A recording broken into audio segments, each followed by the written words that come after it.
Panginoon, sa oras na ito ay lumalapit ako sa inyo ng may buong tiwala. Kayo ang nakakaalam ng lahat. Ang aking takot, pagdududa, at mga tanong sa puso.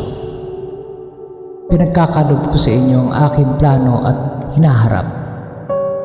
Bigyan niyo po ako ng karunungan na makita ang tama, lakas ng loob na piliin ang mabuti, at kapayapaan na magtiwala sa inyong kalooban. Huwag niyo pong hayaang maunahan ako ng pangamba o pagkalito.